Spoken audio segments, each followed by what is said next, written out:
So this is how we use DNS. A lot of the stuff you've learned today is movement preparation.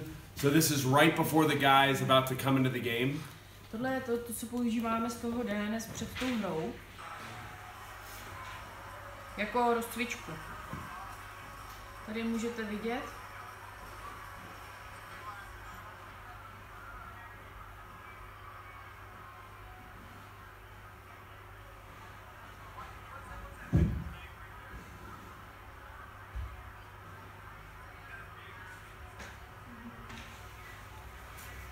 Jsou to ty pozice, které jsme dělali.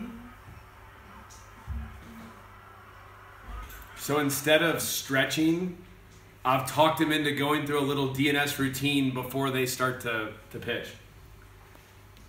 Prostě to nazýváme takovou DNS rutinu předtím, než začneme, on se v tom protáhne a než začne ten zápas. So the principles from DNS can now be applied to throwing a ball or to whatever sport you're into, but just to give you the example here, so just like if we see the normal mechanics of the baby in the turning process, we see connection between the humerus and the femur. So you see basically this box, so those axes are parallel, and they're also, if you're looking into a plane of glass, they're in the same plane. And that's how I know he's got really good timing, because they're moving together. In fact, a cue that I use with the pitchers is imagine there's a string attached to your knee and your olecranon or your elbow, and those are supposed to be moving together. And if they open up too soon, then you start to see disconnect between the rib cage and the pelvis. Protože to házení ipsilaterální vzor, tak uvidíte, že vlastně všechny ty svalové souhry my najdeme v tom otáčení, což je taky ipsilaterální vzor. Ale jsou tam dvě zásadní věci, které když vidíte, tak je to, že tady máme jednu linii mezi loktem a mezi tím kolenem, ale to není všechno, ještě tam máme jednu zásadní věc, že obě ty končetiny jsou tady takhle v jedné linii, že jako nejsou rozpojené, rozumíte, že a během celého toho pohybu my tady pořád uvidíme tu spojitost mezi těma dvěma končetinama. Když uvidíme nějaké rozpojení, tak najednou tam bude něco špatně, prostě tyhle dvě jdou pořád spolu.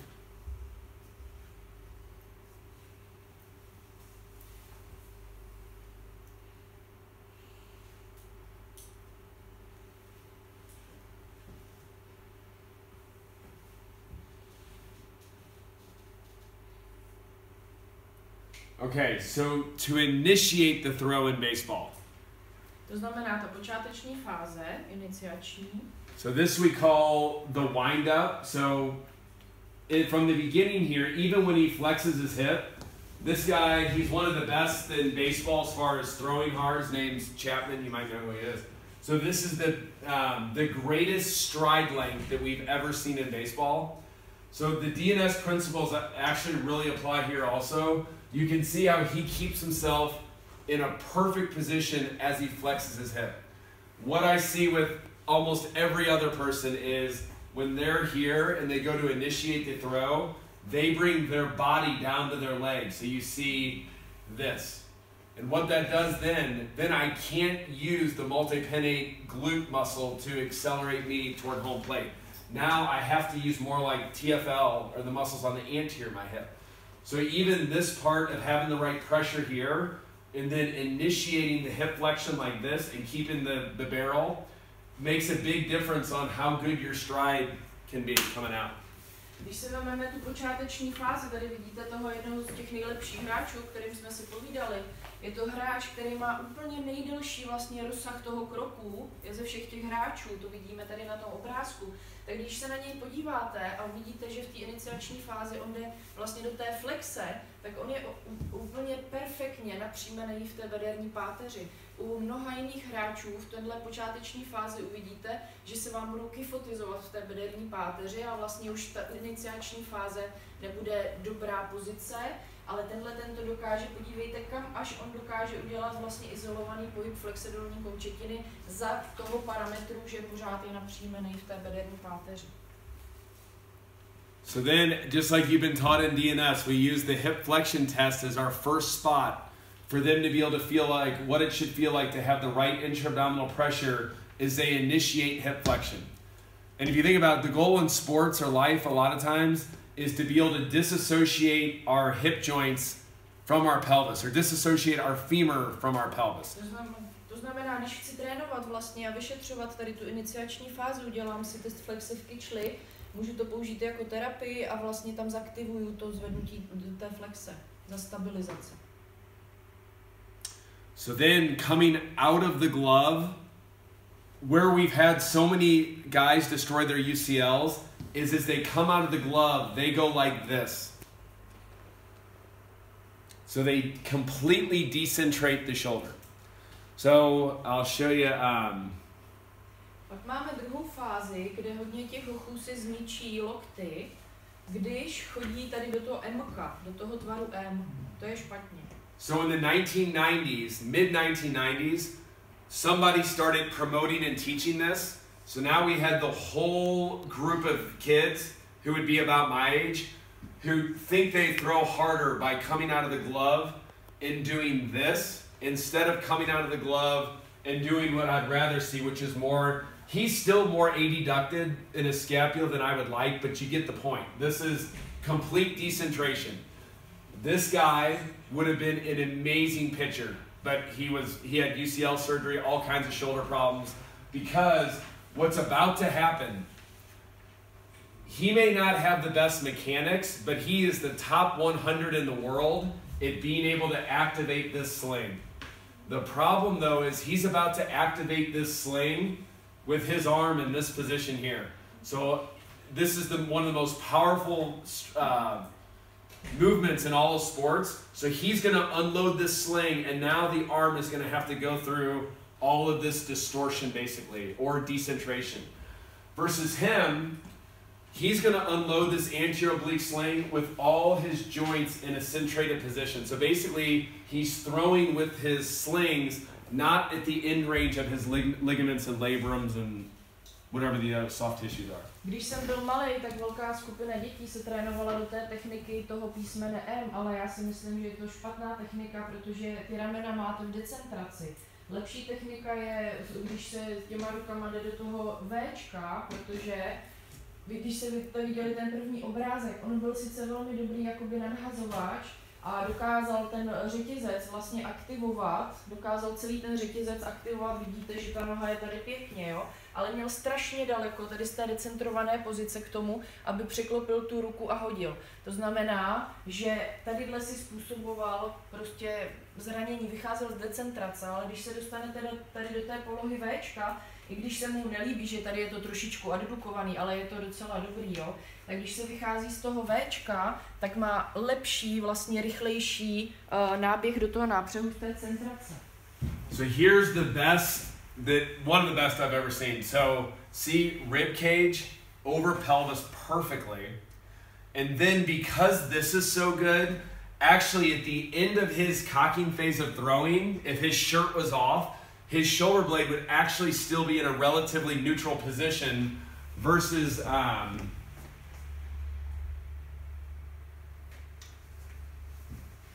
like this or this or this. These two, because they've done such a good job here, their shoulder blade stays neutral. Tak podívejme se tady na toho nejlepšího hráče. Tady u toho by se vám mohlo zdát, že přece jenom ty lopatky jsou trošku addukované, ale ona to není úplně pravda, protože on má tady výbornou pozici vlastně toho hrudníku a pánve, tady dělá skvělou práci v té stabilizaci a ty ruce jsou k tomu pro tenhle typ hodů perfektní. Tady vidíte rozdíl potom, když je opravdu už ta decentrace, že vidíte tady tu hlavu a tady mnohem větší tu adikce a samozřejmě i tady. To jsou mnohem potom horší případy, kdy už neplní funkci, kdy už tady ty osy nemáme paralelně, ale máme je v nůžkách. Also the wrist, huh? You can see it on the wrist then. That he's got it here and the others put it on the I'm going to talk about, yes, yeah, that's another component. Yep, that's right.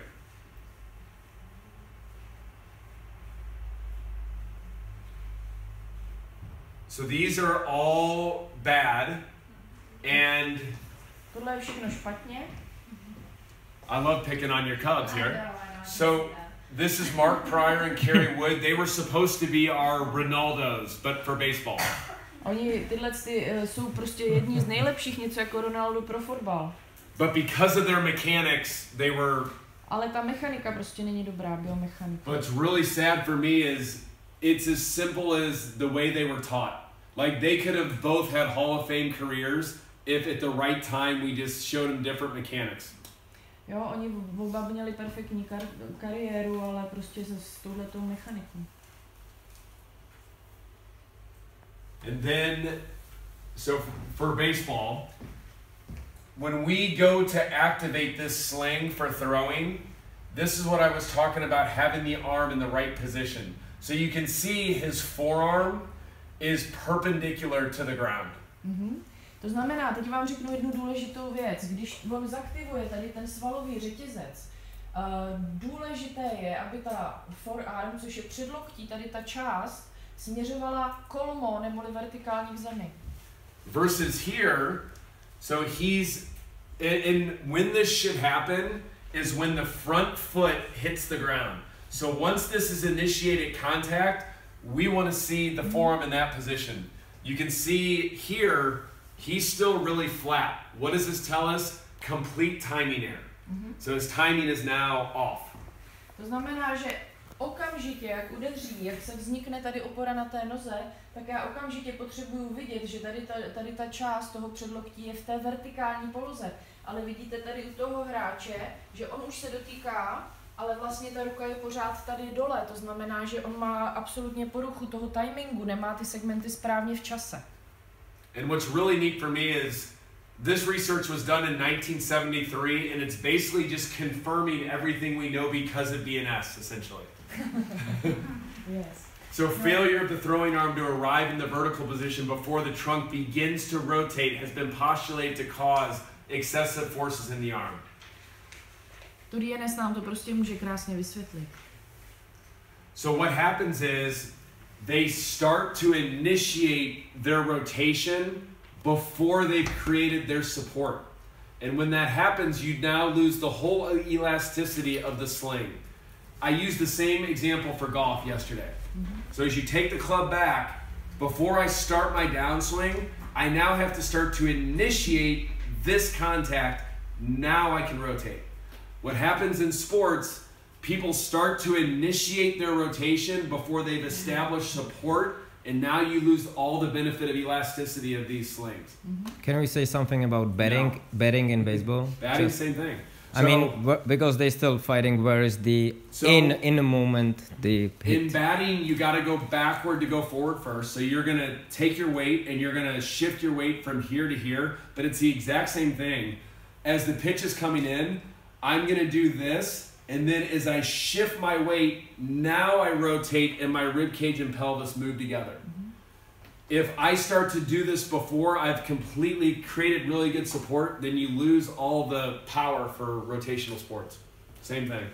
To znamená, když se budeme bavit tady o tom řetězci, o kterém se bavíme pořád, který je důležitý pro ten odhod, tak vy, když budete mít poruchu toho timingu, to znamená, že ta ruka třeba se zpozdí tady, tak vy vlastně ztratíte tu elasticitu, která je potřeba k té absolutní síle, k tomu té rychlosti a k tomu odhodu.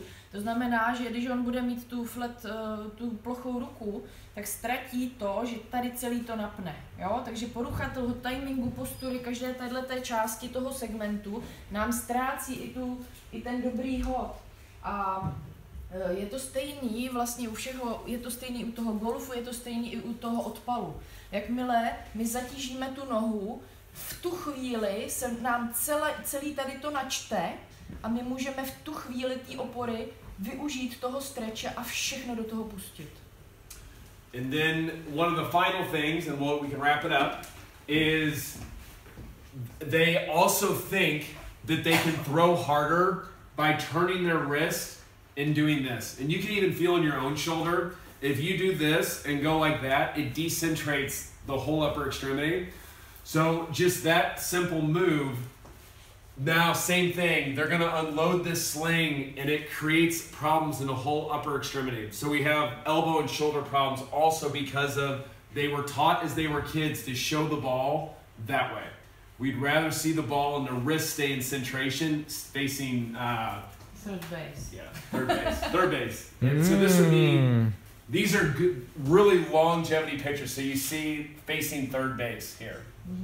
To znamená, některé ty techniky taky věří tomu, že když si otočíte to předloktí tím míčkem pryč a udržíte to v těch 3 prstech, že budete rychlejší. Ale není to pravda, protože znova dochází tady k té decentraci a vnitřní rotaci. To znamená, tak abychom ten ideál, zase tenhle ten ideál je to, že ta volární strana toho předloktí nám kouká na 3. metu. Jo? To znamená, nemáme tam přílišnou tu pronaci, ale vlastně ta volární strana předloktí kouká na 3. metu, jako na tom hřišti 3. metu. Jo?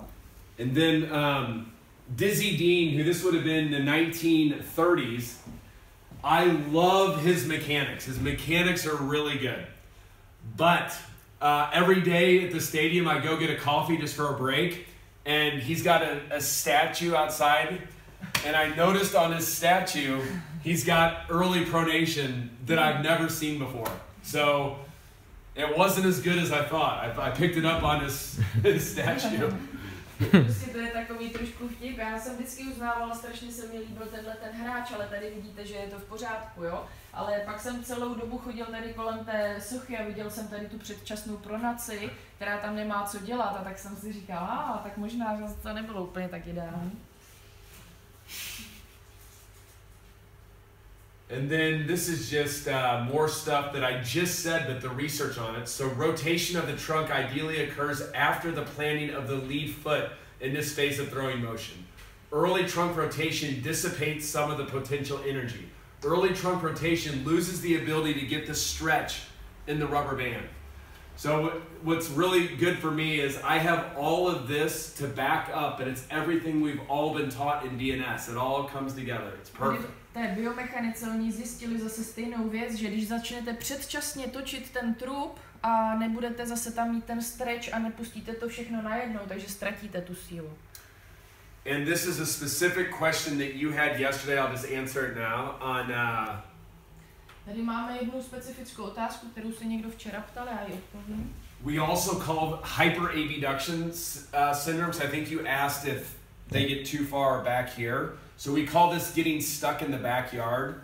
So if you can imagine this is a plane of glass, we want their arm to stay within the same angle as their torso. We do not want to see it back here. Můžete si představit ještě jedno pravidlo, říká se tomu pravidlo skla, jo? Že vlastně ten trup s tou rukou musí zůstat v jednom, jako kdybyste tady položili sklo kolem něj, plane of the glass, jo? Jako rovina skla. Když položíte si tento glass, takhle jak máte ten trup a tu ruku, tak to musí být prostě v jedné rovině a ta ruka by se zase neměla dostávat příliš za. So the big question I had in my world is if I take a high-level athlete who's doing it wrong, can I teach him to do it right? Když si najdete, teď jsem trošku to, ale když si ještě najdete na internetu jako rovina skla, plane of the glass, tak to tam máte vysvětlenou tu techniku. Because the thought is that they got to this level doing it that way, so there's no way we can change them. So this is a kid who came to me. Tady už jste viděli to video. He spent 3 months from me. He's from Australia. And so right there, he now initiated his contact on his front leg, and you can see his arm is now late. It's flat. Tady vidíte, že teďko zatížil to chodidlo a on by měl mít vertikálně to předloktí a vidíte, že on ho má sklopené k zemi. So now for 3 months, 3 times a week, I did DNS stabilization with him. And then we also worked on changing his mechanics because he had a bunch of elbow problems. Dělal jsem s ním 3 měsíce DNS a uvidíme, jak se změnila ta mechanika. Teď. Že zatíží tu nohu a vidíte, že on má teď vertikálně to předloktí. And so now as he initiates support, you can see now he can throw with his slings instead of getting caught here where we're at the end range of our ligaments and labrums. Tohle je výsledek toho DNS, to, že má vertikálně to předloktí, není to výsledek toho, že jsem mu říkal, dávej to tam vertikálně. So sometimes you have to make a technique change to improve their situation, unfortunately. To znamená, tyhle techniky nám jakoby můžou zlepšit tu mechaniku jako následně. Thank you very much for everybody for coming. It was a lot of fun. I hope you learned something about the shoulder, and I hope the notes make sense to you. So the notes were designed for you to look back on them, and it's basically almost exactly how you would work up but also treat a patient. Já vám strašně moc chci